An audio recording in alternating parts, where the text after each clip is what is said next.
Hi, my name is Evan Tzivanakis. I am an L&D manager, and we're about to start. I'm a guest at the Online Prosperity Show.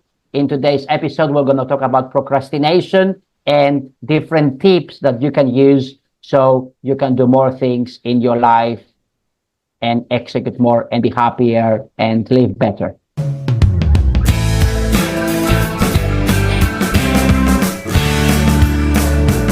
Today, we're going to be tackling an issue that's been plaguing to-do lists since the dawn of time, and we're talking procrastination. I'm your host, Prosper Taruvinga, and today my guest is Evan. Evan, how are you doing, my man? Not bad. Nice to see you. How are you? I should have done that better. Und wie geht's, my friend? Alles gut und Ihnen? Yeah, that is alles Deutsches. Ich kann sprechen, and I think that's all we can do for now before we actually start breaking the internet right there. Thank you so much for joining me today as we tackle the topic of procrastination. All right. Yes, Now, very nice to see you and nice to connect with you. And I look forward to, talk to you and talk to your audience.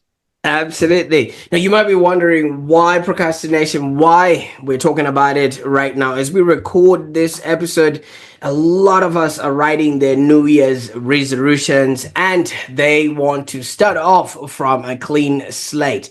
But what if you could actually be doing have a happier existence without worrying about what your next move is, without worrying about, fear of judgment or imposter syndrome? That's what we're going to be talking about with my guest here today. Now, Evan is a strategic, revenue-driven learning and development strategist. He's also an adjunct professor. You're gonna have to tell me all these words because they're all bigger than my pay bracket right now, even. And he's also the author of the game-changing book Leading with a VUCA Times. He also is a career acceleration coach, social entrepreneur, and technologist who has guided leaders through the murky waters of uncertainty with clarity, empathy, and strategy. So this is a man who's been in boardrooms, classrooms, and I actually saw today he was in Sydney, and I said, hey, why don't we just join and have a conversation? But by the time I got him on his LinkedIn, he was already back in Hamburg. What a fast mover. That's one person that doesn't procrastinate. So sit back, let us have this conversation, and hopefully you can take a few notes so that you can actually help yourself. Because if you have found yourself paralyzed by uncertainty or struggle to finish whatever it is that you start, or wondered how to turn procrastination into productivity, this is the episode that you want to have. Now, even I could go on and, talk about things that I'm not even qualified to talk about. Let's start with, your background and, how you got to where you are right now. Yeah, Prosper. And, I don't really like to talk about myself. I think it's not about us. It's about your audience. It's about the people listening to this episode or watching this episode, right? So now I studied in Switzerland and in the UK, and then I actually started in sales in the UK. I worked for a big corporation at the time for around 10 years. So for 2 years, I was a sales account manager. So I was managing a portfolio of key accounts, achieving revenue growth by identifying new upselling and cross-selling opportunities. I did quite well. And then for 2 years after that, for the same company, I was promoted to a sales manager, where I managed a team of around sales professionals to achieve revenue targets through hands-on leading by example, performance management, and motivation. And then at the time, my manager came and she told me, Evan, you have a talent in training others. So why don't you become the training manager? And that was a totally new role in the company. This role did not exist. So I became the training manager for the company for 3 years, where I designed and facilitated training modules that increased sales team productivity. I remember the numbers by 15% over 12 months through skill development and professional enhancing initiatives. Then, for another 8 years, I was the commercial L&D manager for a financial company. Therefore, I used to travel a lot in Sydney. And for the last 4 years, 5 years, I am an adjunct professor at the EU Business School in Geneva, Switzerland. I am also a leadership development facilitator, a couple of companies. Obviously, I don't want to mention the name because it doesn't really matter, right? And that's what I do. I also work with managers and leaders, especially first-time managers, and I help them develop the skills they need to succeed, because I do believe in better management. I do believe in better leadership. And actually, stats show us that 65% of first-time managers fail. What's the reason they fail? Reason number one, they actually never get trained to manage. Because when you are a practitioner, let's say if you are an engineer or if you're a salesperson, when you become a manager, when you become a team leader, is a different mindset. You could be a great engineer, you could be a great sales professional, but can you manage a team of engineers? Can you lead a team of sales professionals? I'm also the author of the book you see behind, Leading in VUCA Times, which I had the opportunity to write during lockdowns. And in that book, I have my insights on how I believe managers and leaders should behave in order to engage their team members better, therefore increase productivity. Back to you, Prosper. Absolutely. And thank you so much for taking us on that journey. I mean, obviously, you were given an opportunity to lead at such, early stage in your career, which you have now explained. Some people who are obviously good at their job are never taught to lead and things of that nature. How did you feel about that? Were you not nervous or scared, that you are now going to be leading the people you were working with or the people you were on the floor with? That was around 10, 15 years ago, but I had no chance. The company was developing, so I was thrown in the deep, and there was no training given.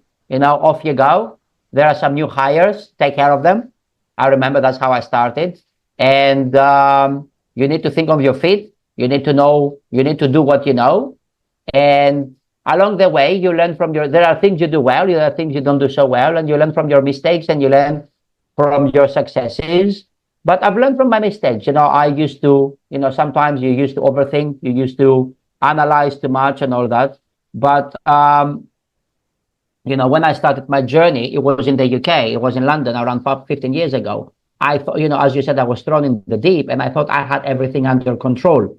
I was eager, determined, and sometimes even a little overconfident, a little cocky, as they say in England. So, but there was only one thing I did not at the time anticipate, procrastination. And not just any procrastination, but this kind of thing that looks like preparation, looks like I'm thinking things through, but I wasn't really executing. I was overanalyzing. And I remember one particular project where I was tasked with leading a team to deliver a major, at the time, sales enablement program nationwide. So instead of diving in, what I told myself, because with procrastination, we tell things ourselves, I told myself, you need more time to plan this out perfectly. So what I did at the time, I remember I spent hours tweaking slides, reading endless resources, brainstorming, analyzing, and planning every detail, every scenario that could go wrong.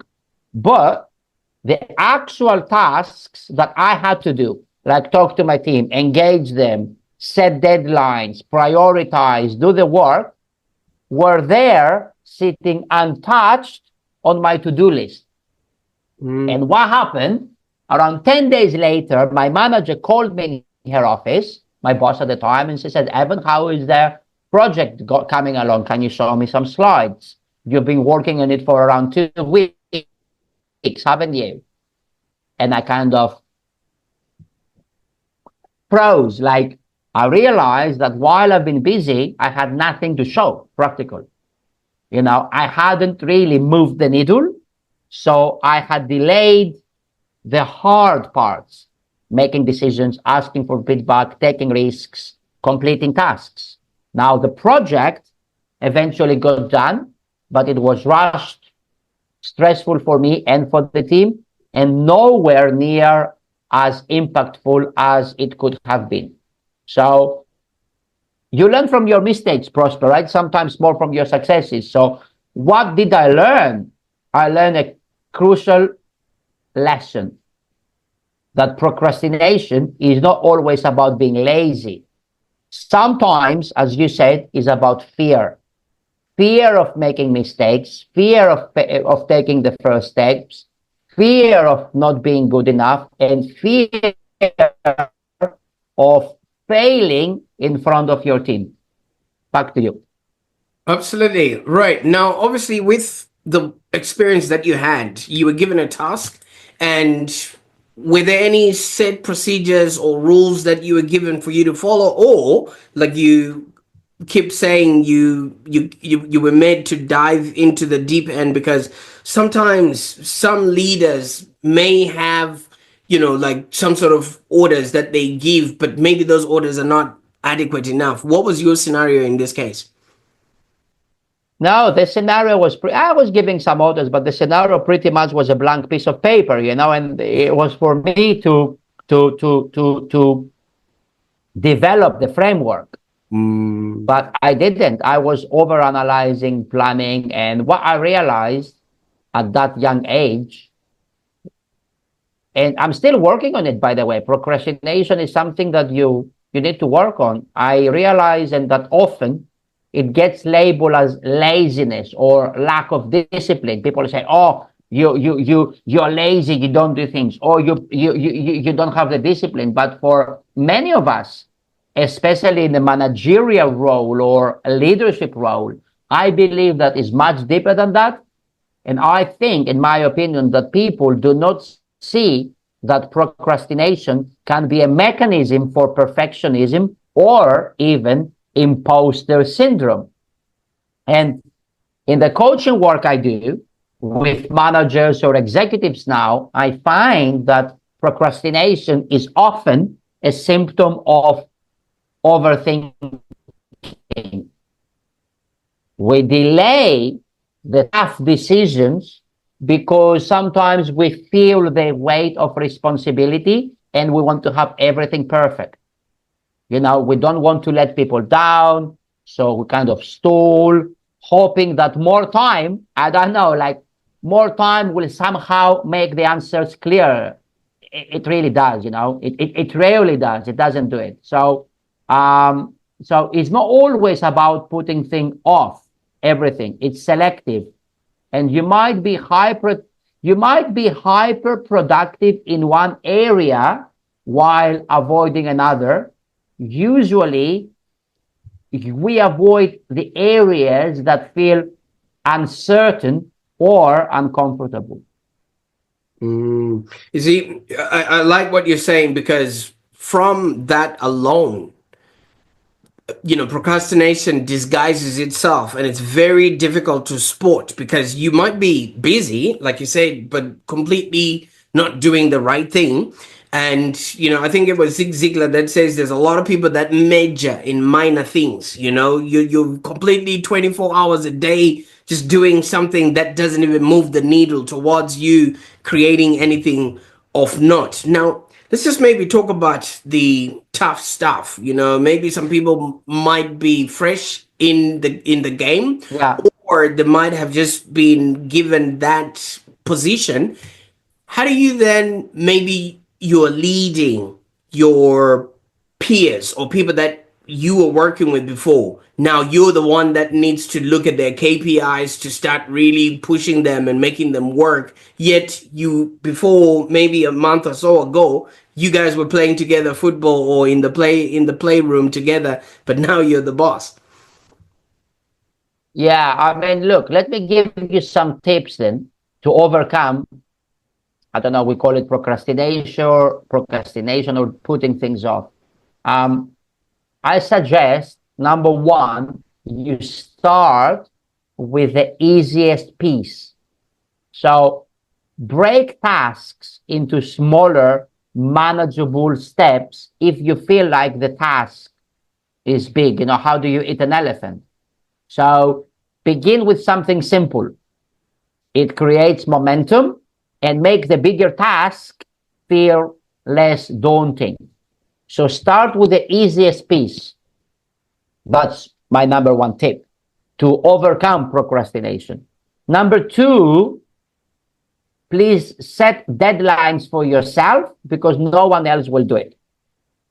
Like, you see, me and you, we have arranged this podcast, I believe, 2-3 weeks in advance. You sent me a calendar link and I accepted it and it was added in my calendar.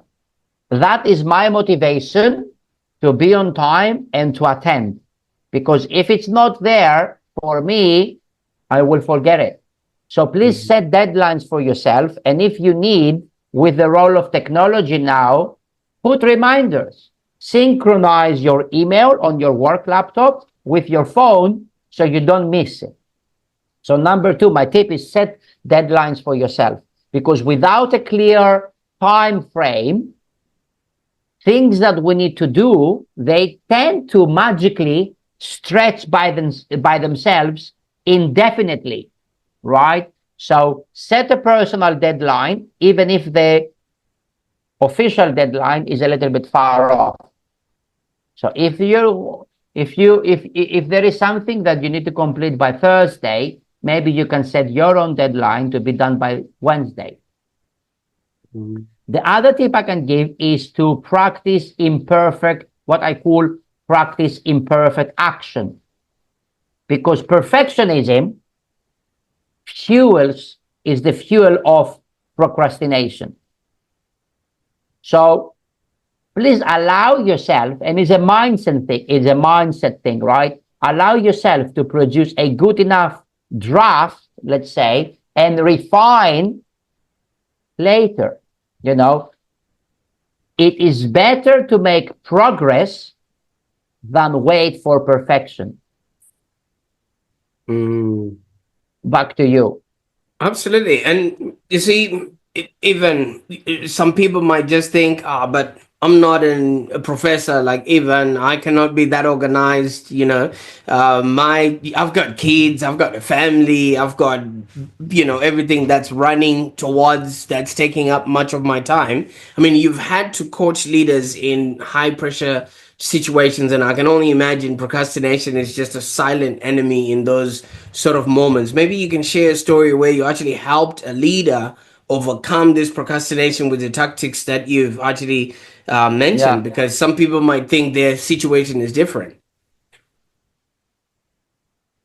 Yeah, we all think our situation is different, but it's not. It's all the same. It's just different humans, just different people. It's all the same. You think it's different, but you are not different. I think I'm different, but I'm not different, right? So that's number one. Number two, who is the most difficult person to lead? Yourself. We can tell others how to make up their bed. We can tell others how to go to the gym 3-4 times per day. But when it comes to ourselves, do we do it? It's easier to say. So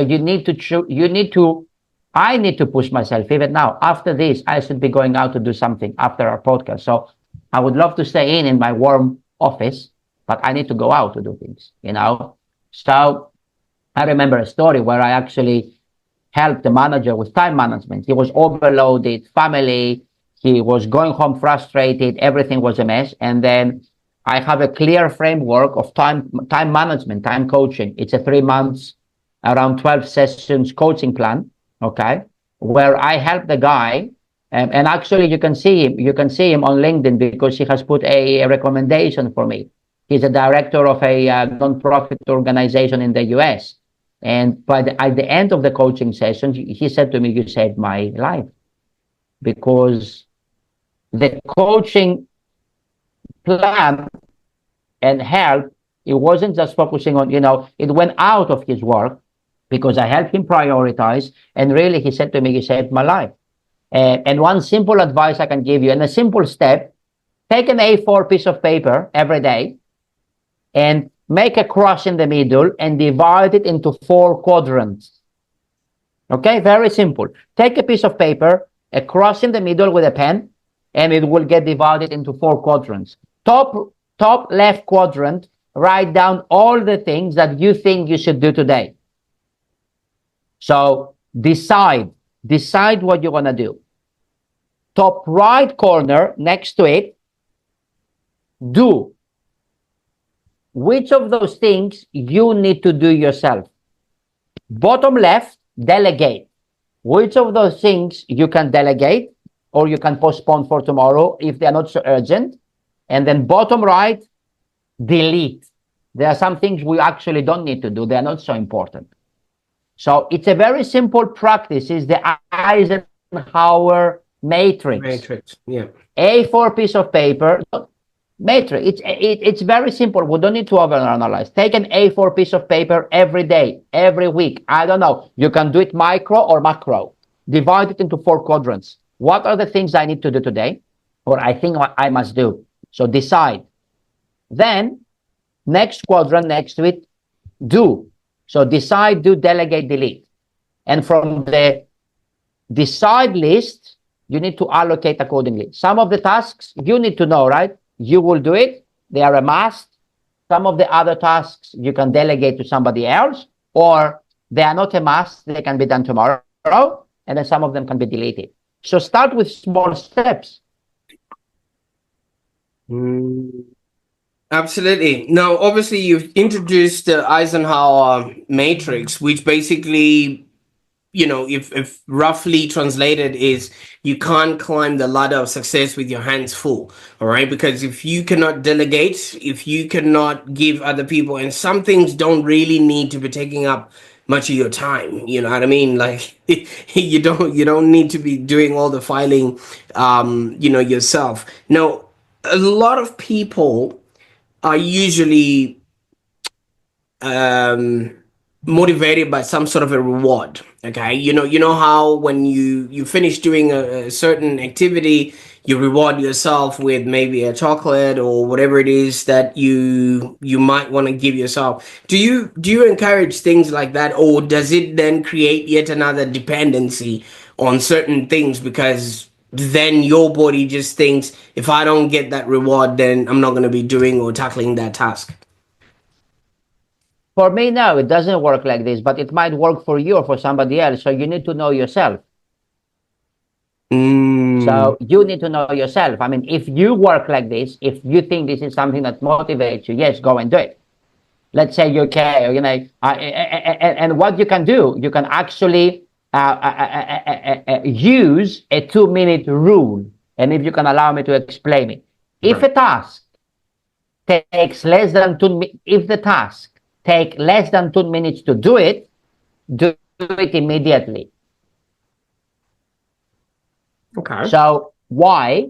Because often we delay small tasks unnecessarily, which adds up over time. So if there is a small task to do and it takes you 2 minutes, please do it. Another advice I can give is to sketch use the Pomodoro technique. It sounds like a pasta tomato sauce, but probably you heard it. Allocate specific time slots, blocks for challenging tasks, and eliminate distractions during that time. Prosper. We live in the digital era. Digitally alone, we have so many distractions, so many notifications, email, WhatsApp, Facebook, Slack, this reminder, the other notification. You know, for me, to be honest with you, except my WhatsApp because of the family. You see, it's ringing. Because of WhatsApp, only because of family. All other notifications are off because usually they're useless. Somebody tag me. I mean, I can check it later, you know. Somebody mentioned me. I will reply, but you need to, otherwise, you know, we have so many distractions on a daily basis. Like when I go to the gym, I go for maximum 45 minutes. Okay. And I see, yeah, that's enough. Actually, you can do a very good workout in around half an hour to 45 minutes if between sets you're not scrolling on your feed on your phone for 5 to 6 minutes. And taking selfies, you know, taking. Because it takes you 1 minute to do, let's say, a set, and then it takes you another 1 minute in between. So actually, you can do a full exercise in 5, 6 minutes. So over half an hour, you can do 4 to 5 different body parts if you don't get distracted and if you do it as how they're supposed to be. 1 minute, do 1 minute break. 1 minute, 1 minute, 3 reps, it's enough, actually. So the Pomodoro technique, let's say half an hour, 45 minutes, 55 minutes of focus, not distracted work, followed by a short break of 5, 10 minutes, can be incredibly effective. Now, I value all of this, and it really showcases that we are really wasting a lot of time. I mean, Netflix does not allow you time to decide in between episodes. You know, it only gives you 5 seconds to decide if you're going to watch the next episode. So why do we give ourselves time to procrastinate in between, segments or in between pomodoros? But Evan, I want you to maybe look into this a little bit. Once you've started, you've got the momentum going. Let's say you've got the flywheel going and it's all working for you there, and you've conquered procrastination in one area of your life. How do you then avoid slipping back into it? Because as human beings, there's always that, oh, you know what, I think I've got it. And once you lose one day, it's now hard again to get back into it. Do you have like a routine or something that you can, or a practice that you can keep? Yeah. Yeah. Yeah, just continue as normal because we are humans. We have emotions, we have moods, we have weathers outside that we can't be bothered to go. But what do you do if you have to take some medication and you forget to take one pill? You don't take two, all right, later, because it could be dangerous. You continue usually again one and you go back into it. So go back into it. It doesn't matter. What is important here? Let's use the gym example, or let's say public speaking, or you want to learn something. If you practice public speaking every hour, every day for 1 hour, you will not be a master tomorrow.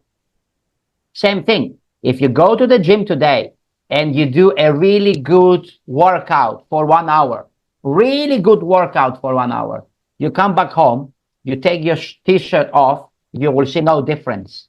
If tomorrow you go to the gym and you do another workout, really good for another hour, you come back home, you take off your t-shirt, you will see no difference. If you do the same thing for 1 week, you will still see no difference. But if you do it every day for half an hour and you check yourself 1 month later, you will see some difference. So what is the moral of the story? Consistency, not intensity, brings results. I like that, because some people just do 6 sit-ups and they're already checking for abs, and you're like, it doesn't work like that. It doesn't work like that, and It's but like it's like even if you invest in the stock market, sorry to interrupt you there, it's like if you invest in the stock market, if you invest and you keep looking at the stock market every day, you'll go crazy. Because one day the stock market will go up, you'll be happy. Next day it's gonna go down, you will be sad. So you need to look a little bit at the long-term macro, but you need to do the steps daily. And I understand we are humans. Sometimes we don't feel the same every day. We have emotions, but this is where self-discipline comes in. And this is where, with the hybrid and remote work, loads of us are working at home, fully remote or hybrid. you need to have a sense of self-discipline because you are working in an unsupervised environment. Who told you, Prosper, this morning, this afternoon, and my morning? Did anyone told you to log in and join me on this podcast? I don't think so. No one told me. I had to do it myself.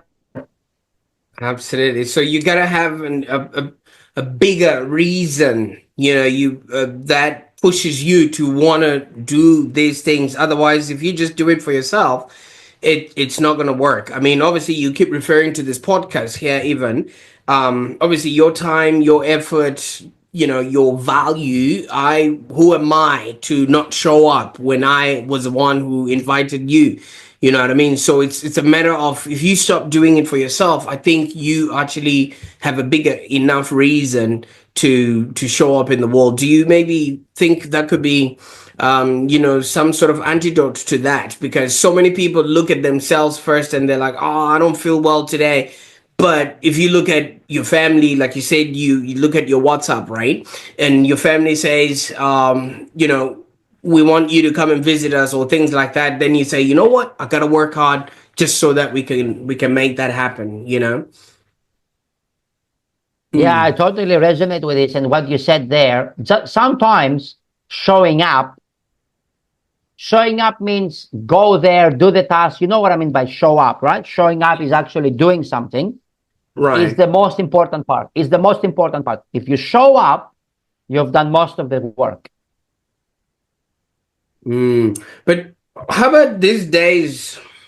Even, I don't know how you feel about this question, but so many places, schools, they just give people participation trophies. Yes, everyone in the class gets a certificate, everyone in the networking event gets a thing. So I think, do you think that has also made people to not even want to accept their own efforts, and then procrastination now becomes prevalent because there's no reward after that? Yeah, if something comes easy to you, you don't really value it too much. Mm. So I think so. I think so, yes. Maybe the younger generation, due to the fact that they have technology at the fingertips from day one, maybe they learn to do things easier. I mean, I love technology, and technology, it should be used to our advantage. But literally now, with your phone, you can do banking on your phone, you can do your grocery shopping, you can call for Uber or Grab. But when I was 10, 15, 20, it wasn't like this. If I wanted a taxi, I need to go out on the street and and find a taxi. So sometimes technology can make if something is too easy, we become complacent sometimes. So with the university thing you said, yes, I mean, I don't think you should just reward participation. And that's another thing, because and that's another discussion you're opening up there. Are people becoming a little bit soft? I mean, I think that's what you meant to say. I don't know. It is a long discussion, and we need to see it. And actually, in some countries, in the European Union, some European Union countries, they are thinking of banning social media for kids under the age of 16 years old, Oh, they've already done because that in Australia. they go school and they don't socialize. Can you imagine? They don't play with each other. They don't play. They don't play football. They don't run. What do they do during break? During the break, they are in the corner looking at their phone. Is this healthy? I don't think so. Because what is the why do we go to school? What is the point of schooling and education? It's not just to learn that 1 + 1 = 2, but it's about socializing, it's about communicating, it's about teamwork, it's about learning how to solve problems, it's about learning what to do when somebody pushes you. It's a micrography of the real world. So if you go to school and all you do is look at your phone, how are you going to, and that's what education is all about. And I think we grew Mm. up, me and you, in a different environment. I think in Australia as well. Our generation, we grew up playing. We had cartoons only on a Saturday and Sunday morning on TV. And I think sometimes technology, I see it from my son. He's almost 6 and a half. I've actually stopped YouTube in the house because he goes in front of the TV, smart TV, and he's just scrolling to find the perfect, nice channel. But he's never happy and he's never satisfied. And every 10 minutes, he keeps changing. So that makes him very impatient and that makes him a little bit aggressive as well. You see, So, you're talking about having to wait Saturday and Sunday to watch cartoons, and they would only air at a certain time. And nowadays, like you're saying, my little girl, if she wants to watch My Little Pony, she just presses My Little Pony on there. She wants to watch Bluey, that's it. She wants to watch whatever, SpongeBob or whatever. It's readily available for her instantly. So I think maybe that's the reason why nobody really wants to exert their effort anyway. Like you said, you hail a taxi from your phone. During this weekend, I went to visit a friend and I just wasn't liking the conversation at all. And then I just ordered a taxi, my Uber, and I didn't tell anyone. And as soon as the Uber was out there, the guy was in the driveway, and I was like, "Oh, snap! My driver is here," as if it just happened by mistake, you know. And I just left, and I didn't want to say goodbye. So you can only imagine, how yeah, that's. yeah, technology is good, right? But what impact does it have to society? I think we're still figuring that out, right? And also, there's all Yeah, these things that are bringing it up, AI and things of that nature. But in any case, Evans, these are a lot of yeah. topics and a lot of stories. People might be wondering, how do I maybe get started, or what would be the place to go to just learn a little bit more about how you can help them, get past procrastination? Where would they go on the internet, even? Yeah, you can find me on LinkedIn. I'm quite active there. If you put my name, Evan Tzivanakis, Tzivanakis. I think me and you are connected on LinkedIn, right? And you saw this picture, you saw this morning my picture. So I'm quite active on LinkedIn. It's my favorite social media platform. It's professional and casual at the same time. So you can look for me up there. And actually, as we're talking about time management and procrastination, I want to read the quote that one of my clients said about time management and how I help them, but it's not about me. When I read the quote, a lot of people will understand what time management is about. So he said, Robbie, Evan worked with me on my time management as I was struggling to manage all my responsibilities at work and at home. Evan helped me realize I was actually quite good at time management, but I needed to learn how to prioritize work I was choosing to do and choosing to delegate correctly each day. He helped me set more realistic goals for myself in terms of what I can get done in a day, which has helped me focus on one task at a time and work more effectively. I recommend working with Evan. So the point here is, he said, I was actually quite good at time management, but I needed to learn how to prioritize and how to set realistic goals and work at one task at a time. So I think we're all good at time management, but we need to learn different techniques and matrices and approaches to help us refine our day. Now, even I think a lot of people are good at reading the clock, not necessarily time management. Reading the clock is knowing that between one Yes. hour and another hour, yes, certain things can be done. But I think the prioritizing of what needs to be done, plus the tools that you have spoken about, the Eisenhower matrix, I literally think you gave this woman back her life. And that's something that, because time is a resource that we can never get more of. We can buy expensive watches, we can buy expensive houses, cars, or whatever it is, and those can be replaced. You can insure those, but no one can ensure the time that you have on earth. So Yes, and procrastination, maybe my final thought, right, Prosper? yes. Yeah. I would say that procrastination is not a failure, it's a signal. So it's telling you something about your fears, your priorities, or even the systems you are working with.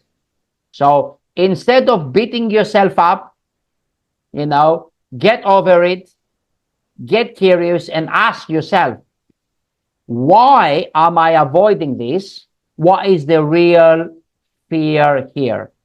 Okay. And if I could go back and give my younger version of myself some advice, it could be start where you are, start messy, take the first step, even if it feels imperfect. Because it is not about knowing all the answers, it's about having the courage to act and learn on the way. Mm. I like that. I like that so much. Now, obviously, we're talking about procrastinating, and you're a man of action. It will be remiss for me to not ask, what's next, even? Yeah, very good point. And now we have New Year, December, and I really don't believe in all this. What do you call it? New Year resolutions bullshit. I'm sorry, I use the word. So, so, uh, so 2025, I actually, I have some targets for myself. First of all, I would like to read six books within the year. Okay, six. I am not good at reading books. I procrastinate on this. You see, I'm not perfect. No one is perfect. I need to be self-aware and I need to understand. So what I need to do and what I'm going to do, I'm going to set a timer on my phone. I'm going to find times that I know my family are there doing their thing and me to set 20 minutes every day to read. Because if I don't do it, I will not do it. So that's one thing for me that I want to do. Another thing I want to do, I'm working currently with a company that we are developing a very big learning and development strategy. So I'm going to be very busy over 2025 to, take that strategy and make it practical and have real impact on the business. Obviously, I cannot tell you the company name because of NDA.